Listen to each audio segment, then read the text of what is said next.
Hi friends, कैसे हैं आप लोग। उम्मीद करते हैं बहुत ही अच्छे और खुशहाल होंगे।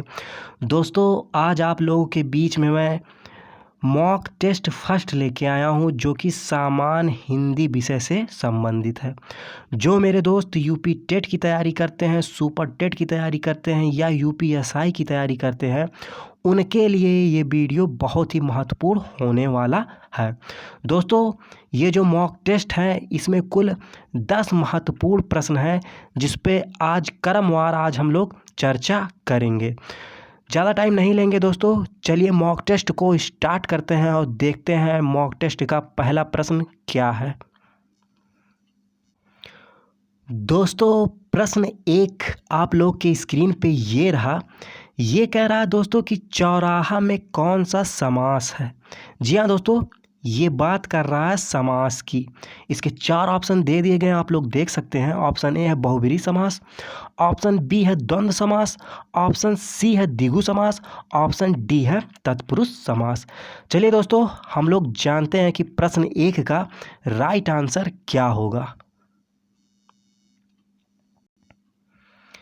जी हाँ दोस्तों, प्रश्न 1 का राइट आंसर हो जाएगा ऑप्शन सी, यानी कि द्विगु समास। ये जो शब्द दिया गया था प्रश्न में चौराहा, इसमें द्विगु समास है। सामान्य रूप से दोस्तों समास जो है कुल 6 प्रकार के होते हैं। यदि दोस्तों मान लीजिए एग्ज़ाम में कोई और शब्द दे दिया और उसका राइट आंसर वहाँ पे भी द्विगु हुआ, तो आप लोग कैसे पहचानेंगे कि द्विगु समास है, ये भी आप लोग जान लीजिए। जैसे दोस्तों कोई भी शब्द हो, उसका पूर्व पद यदि संख्यावाचक हो तो वहाँ पे द्विगु समास होता है। और दोस्तों जैसे उदाहरण मान लीजिए त्रिलोक हुआ, दोपहर हुआ, तिरंगा हुआ, ये अन्य उदाहरण जो हैं, ये सब जो है द्विगु समास के अंतर्गत आते हैं। चलिए दोस्तों नेक्स्ट प्रश्न देखते हैं। दोस्तों प्रश्न 2 आप लोग की स्क्रीन पे ये रहा। ये कह रहा कि लड़का पेड़ से गिरा, उपरोक्त वाक्य में कारक बताइए। यानी कि दोस्तों ये जो सेंटेंस दे दिया गया है, यानी कि वाक्य दे दिया गया है, इसमें आपको बताना है कि कौन सा कारक है। ऑप्शन ए कह रहा है कि संप्रदान कारक, ऑप्शन बी कर्म कारक, ऑप्शन सी अपादान कारक, ऑप्शन डी कारण कारक। चलिए दोस्तों हम लोग जानते हैं कि प्रश्न 2 का राइट आंसर क्या होगा।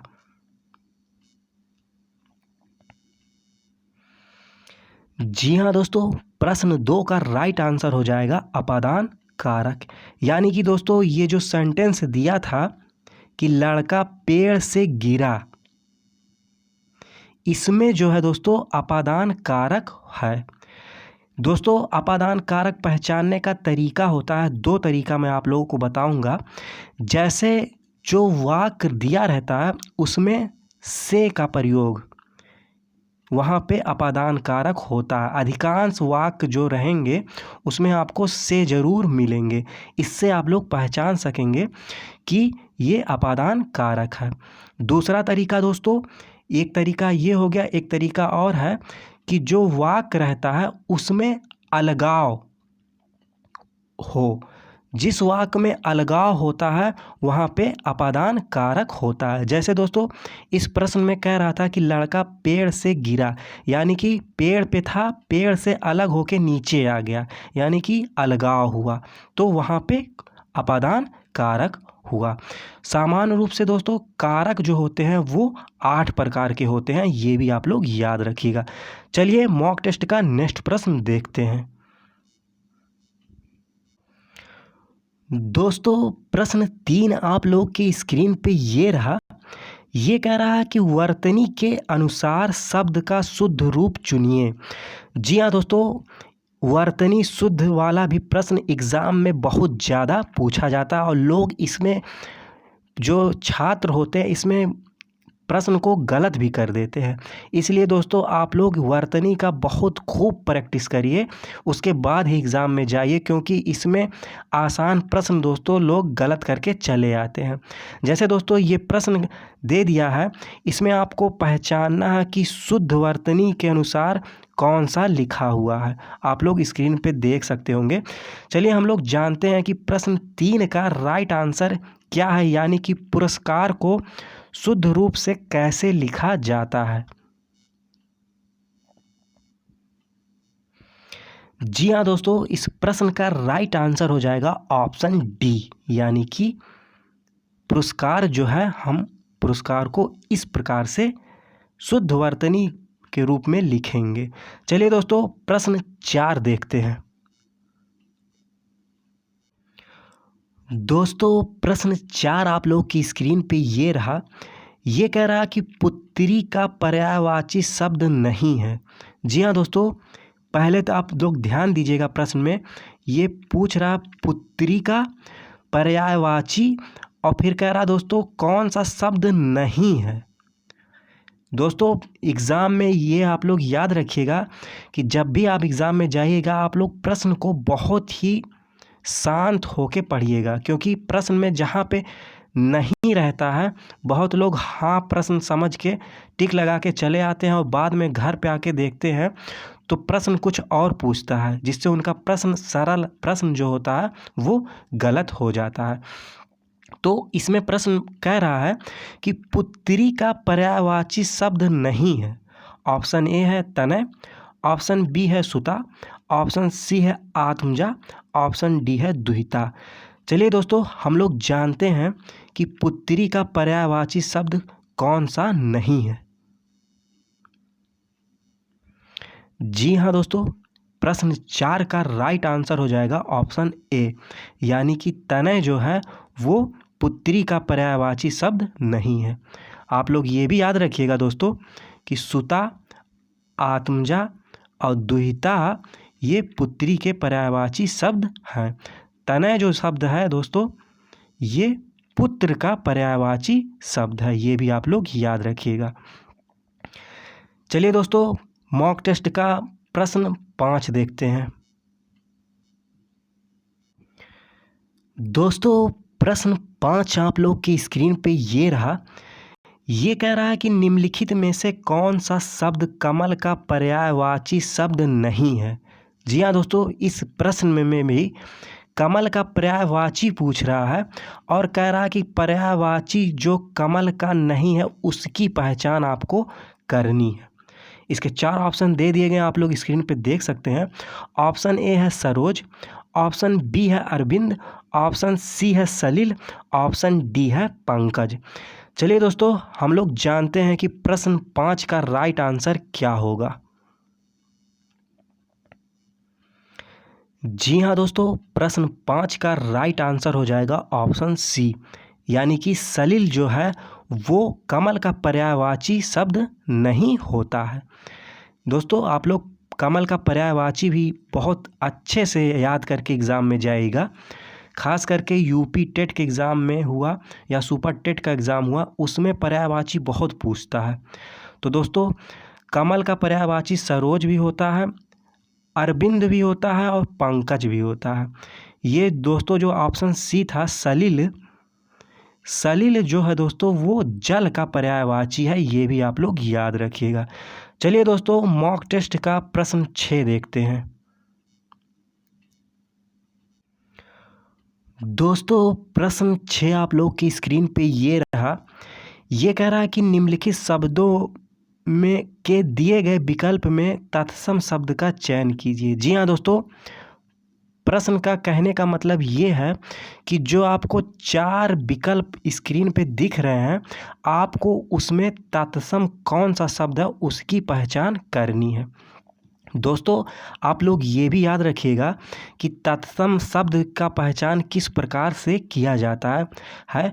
तो दोस्तों ये भी आप लोग जान लीजिए कि जो शब्द शुद्ध रूप से संस्कृत भाषा में लिखे रहते हैं, वो सब शब्द जो होते हैं दोस्तों वो तत्सम शब्द के अंतर्गत आते हैं। तो दोस्तों चलिए हम लोग जानते हैं कि प्रश्न 6 का राइट आंसर क्या होगा, यानी कि कौन सा शब्द तत्सम है। जी हाँ दोस्तों, प्रश्न 6 का राइट आंसर हो जाएगा ऑप्शन ए कलश। जो कलश शब्द है दोस्तों, संस्कृत में इसी रूप में लिखा जाता है। संस्कृत भाषा में जितने भी संस्कृत के शब्द होते हैं शुद्ध रूप से, वो सब तत्सम के अंतर्गत आते हैं।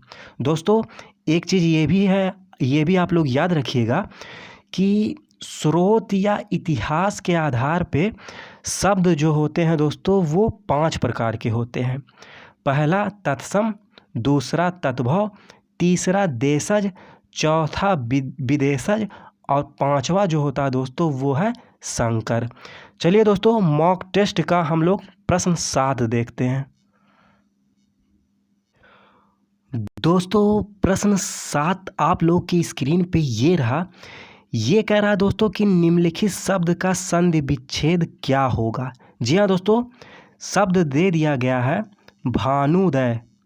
तो आपको बताना है कि जब भानुदय का हम संधि विच्छेद करेंगे तो क्या आएगा, यानी कि ऑप्शन आप लोग स्क्रीन पे देख सकते हैं। चलिए दोस्तों हम लोग जानते हैं कि भानुदय का संधि विच्छेद क्या होगा।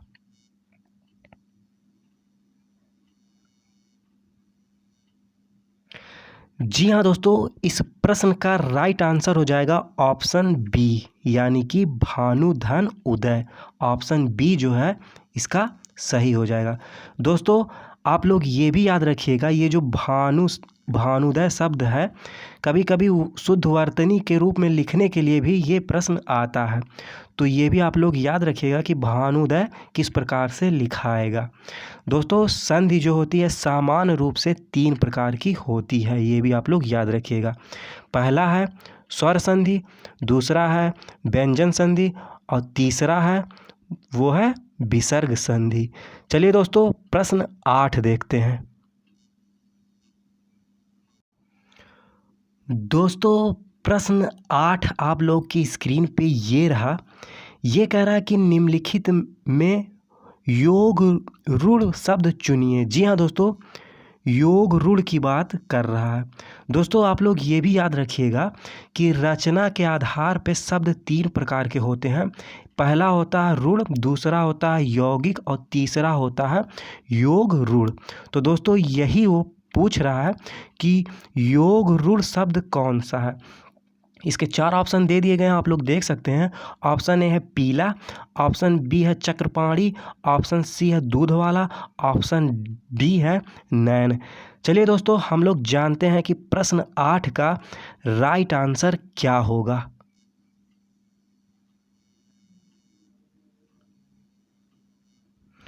जी हाँ दोस्तों, प्रश्न 8 का राइट आंसर हो जाएगा ऑप्शन बी, यानी कि चक्रपाणी जो शब्द है वो योग रूढ़ शब्द है। जी हाँ दोस्तों, इस प्रश्न का राइट आंसर हो जाएगा ऑप्शन बी।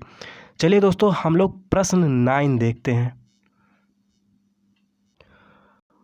दोस्तों मॉक टेस्ट का प्रश्न 9 आप लोग की स्क्रीन पे ये रहा। ये कह रहा है दोस्तों कि रहीमन पानी रखिए बिन पानी सब सून, पानी गए न उभरे मोती मानुष चून में कौन सा अलंकार है। जी हाँ दोस्तों, ये बहुत बार एग्ज़ाम में ये प्रश्न आ चुका, आप लोग इसको याद रखिएगा। कई बार ये प्रश्न दोस्तों रिपीट कर चुका है। इस प्रश्न के 4 ऑप्शन दे दिए गए, आप लोग स्क्रीन पे देख सकते हैं। ऑप्शन ए है उत्प्रेक्षा, ऑप्शन बी है उपमा, ऑप्शन सी है श्लेष, ऑप्शन डी है यमक। चलिए दोस्तों हम लोग जानते हैं कि रहीमन पानी रखिए बिन पानी सब सून, पानी गए न उभरे मोती मानुष चून में कौन सा अलंकार है। जी हाँ दोस्तों, इस प्रश्न का राइट आंसर हो जाएगा ऑप्शन सी, यानी कि श्लेष अलंकार। दोस्तों आप लोग श्लेष अलंकार की परिभाषा भी याद रखिए। जहाँ पे एक शब्द के कई अर्थ हों वहाँ पे श्लेष अलंकार होता है। अलंकार दोस्तों सामान्य रूप से 2 प्रकार का होता है, शब्दालंकार और अर्थालंकार। और ये जो दोस्तों श्लेष अलंकार होता है ये शब्दालंकार के अंतर्गत आता है, ये भी आप लोग याद रखिएगा। चलिए दोस्तों मॉक टेस्ट का आज का लास्ट प्रश्न देखते हैं। दोस्तों प्रश्न 10 आप लोग की स्क्रीन पे ये रहा। ये कह रहा है दोस्तों कि खड़ी बोली का प्रयोग सबसे पहले किस पुस्तक में हुआ। जी हाँ दोस्तों, इसके 4 ऑप्शन दे दिए गए हैं। ऑप्शन ए है भक्ति सागर, ऑप्शन बी है सुख सागर, ऑप्शन सी है काव्य सागर, ऑप्शन डी है प्रेम सागर। चलिए दोस्तों, हम लोग जानते हैं कि खड़ी बोली का प्रयोग सबसे पहले किस पुस्तक में हुआ था। इस प्रश्न का क्या राइट आंसर है। जी हाँ दोस्तों, प्रश्न 10 का राइट आंसर हो जाएगा ऑप्शन डी, यानी कि प्रेम सागर। दोस्तों, ये था आज का मॉक टेस्ट। दोस्तों, आप लोगों के कितने प्रश्न सही हो रहे हैं आप लोग कमेंट करके ज़रूर बताइएगा। दोस्तों, आज के वीडियो में बस इतना ही। अगर वीडियो अच्छी लगी हो तो वीडियो को लाइक करिएगा, अपने दोस्तों के साथ शेयर करिएगा। जो मेरे दोस्त इस चैनल पे नए, इस चैनल को सब्सक्राइब कर लीजिएगा, क्योंकि मैं ऐसे ही और भी मॉक टेस्ट आप लोगों के बीच में लाता रहूँगा, जिससे आप लोगों की यूपी टेट, सुपर टेट या यूपीएसआई की तैयारी बहुत ही अच्छे तरीके से हो सकेगी और आप लोग सरलतापूर्वक एग्ज़ाम को पास हो जाएंगे। दोस्तों, इस वीडियो में यदि कोई त्रुटि हुई हो तो उसके लिए क्षमा चाहता हूँ। लास्ट तक वीडियो को देखने के लिए बहुत बहुत धन्यवाद। आभार। जय हिंद।